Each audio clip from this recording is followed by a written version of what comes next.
Okay, I've just contacted the campsite where I thought I was going to stay up in Benbecula tonight, and unfortunately it's shut. I've just been told by the owner of the hostel here that there's new owners, it's just been sold, so it's shut for the season. As is the other hostel up there, so now I've been spoilt with the hostel here. I've checked into a B&B up in Benbecula. It's about 17 miles away, but you know, the weather, it's better than it was yesterday. You can see if I can get that, there's some laundry blowing in the wind somewhere. Just over there, yeah, it's still pretty windy, and there's that fine Scotch mist which just kind of gets in between all the seams of your clothing, so I'm probably going to get a bit wet, but it's nowhere near as bad as yesterday. There's obviously a lot of naughty sheep in this island. There's a couple of good ones there. They've been behaving themselves, but all these naughty wee sheepies.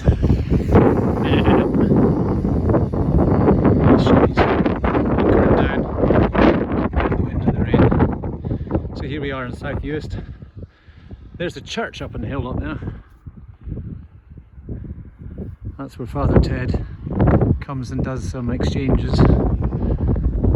Lovely morning. There's a pile of sheep shit. Along a wee dirt track road, you can see behind me here, in search of some old ancient roundhouses. I think I've overshot it. And these coos in the background, they're wondering what the hell is he doing. And rather randomly, I don't know if you can see it, there's a golf flag there. On the other side of the golf course, just on a random hole. So I've now stopped and looked at the map. I think I've overshot it by maybe about a kilometre, so I'm going to go back and see if I can find these roundhouses. Still blowing a wee bit. And a wee bit.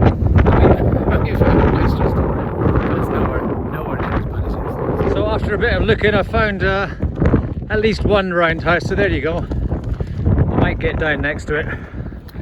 Oops, knocked my bike over. Give you an idea of the size.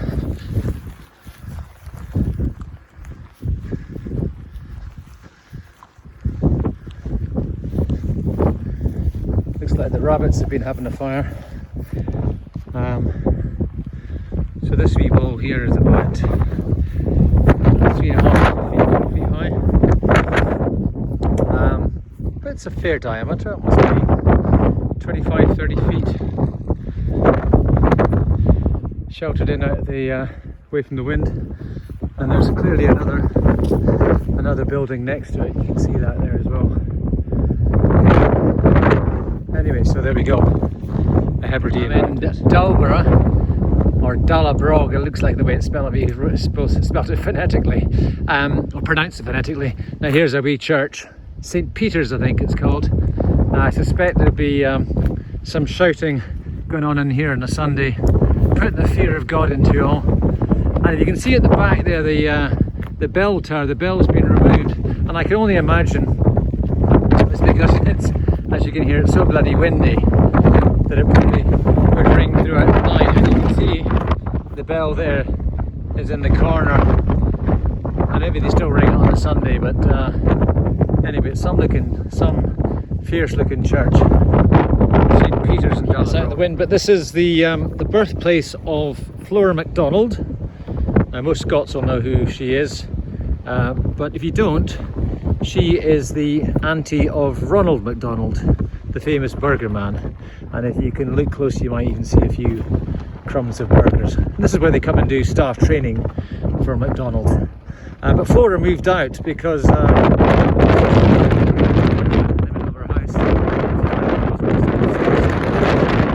so she left it and moved on up to Skye and left it to the sheepies. But there we go, Flora MacDonald's birthplace.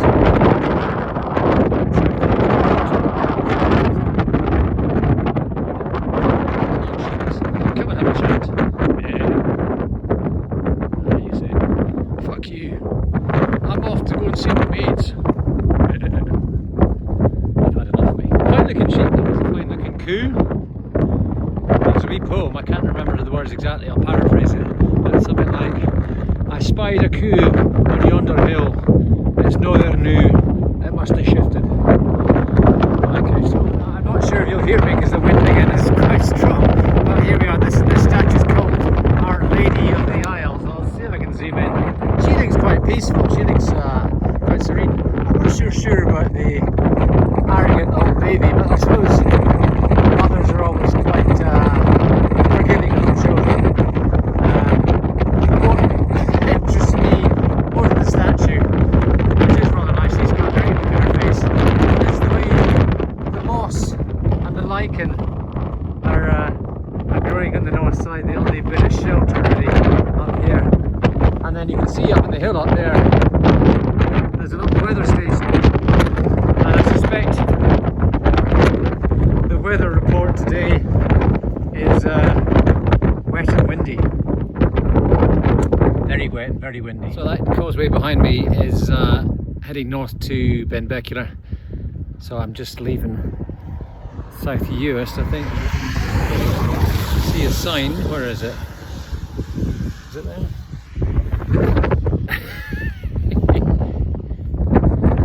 Somewhere in there. There's a sign saying South Uist. And we've also got a wee sign saying Orchards Crossing. And I think there's almost a vague hint of very glow of a sun behind the clouds. I'm going to go and do my swim. The beach is about a kilometre away down that way. So I've got my anorak on, nice, with some waterproof trousers and my flip-flops. So it's a good setup, and I'm going to cycle down. There's a wee track down to the beach. I'm going to have my swim. So I'll see you in a wee. I'll see you. Here's today's beach. The B&B, and my B&B is about probably about a kilometre behind me. So it's a lovely little beach. I've got my leggings and my anorak on and my flip-flops. So I'm going to strip off and get into that water. Again, I don't think I'll be in long. Well, there you go. That was the oops, almost dropped the phone. Hands are a bit cold. That was the Benbecula swim. Very nice little beach. And the rock, if you're into rocks, it's kind of like it's like granite. I'm going to have a quick towel off and get back to the B&B and have a hot shower. Oh, you bastards! I don't know if that's terribly clear in this light. So today I started round about here about Kilbride campsite. That's the campsite. There's the campsite, it's a cafe, there's the bunkhouse. Donald owns them all. Got a good going business there. I hopped on the main road. Got to Dalborough, there we go, or it looks like Dalabrog, but Dalborough. And then took a wee detour out to see those Hebridean roundhouses. Got a bit lost up about here, saw some coos, saw a golf course. And then got back on the main road. Trundled up a wee bit more, saw Flora MacDonald's birthplace. Some nice beaches there, but I'm afraid I couldn't get on there. So you can see it's quite boggy ground, as you saw on the videos. Carried on up, and it was all, you know, pretty windy and messy. Then there was that statue, Our Lady of the Isles, and then across the causeway you see all the sands there. That was the sand, so that's and then into Benbecula, and then I hung a wee left, head out west there, and I am now. Well, that was the campsite I planned to stay on, but just by the castle there. So I am in that guest house just here, and then I took that wee dirt track down the road there and had a swim in the beach just there. This is Borvey Castle. Now, I'm not sure if I'm pronouncing it right. Borv or Borvey Castle. 14th, 15th century castle around the time of the Lordship of the Isles, who were kind of separate from Scotland around about that time. And Clan Ranald were home in here, and this was about, I think they said 30 meters high, so it was a 3-story building, but it was obviously quite a building in its day. You can see the thickness of the walls, mean, it's always a real shame to see that these places have fallen into wreck and ruin. But look at the thickness of that wall. It's amazing. That's got to be, well, you know, 5 or 6 feet. And the Great Hall was supposedly on the 3rd floor. Unfortunately, this fell into disrepair after the Jacobite uprising. I think even this actually said it was not 1715, so that was the first uprising, the old Pretender. And the Clan Ranald moved to a different residence.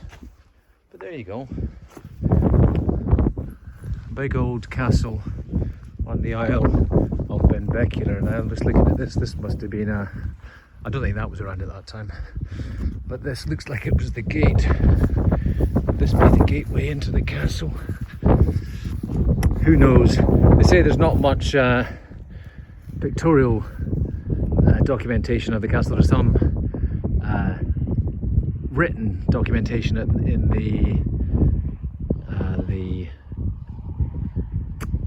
get my brain engaged in the National Museum in Edinburgh.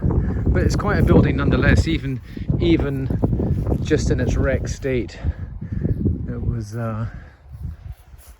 it's quite a massive, quite a solid walls. And this, I've since read, this was built on the edge of the coastline. So the coast is probably a good kilometre away. Really just on the horizon over there. So this is obviously just shows you the change on the outline of the water. But this was kind of like Eilean Donan Castle, if you imagine, if you know, that's quite a famous Scottish castle built right on the edge of the water's edge. So this was very, very similar, but obviously the land has since changed and we're a good kilometre inland. But I don't think I'll be moving in here anytime soon. What's it all about, Coos? Any thoughts? Yeah. None of you are too impressed, are you? How about you eat coffees? What do you think? Any thoughts on it? Say, fuck you, you bastard. Just fuck off and leave us in peace. I'm saying, watch out, son. That's one of the bad boys. Hi. You black coo. You couldn't give a fuck. I don't blame you either. We black coo didn't give a shite either. You two are not so impressed, are you?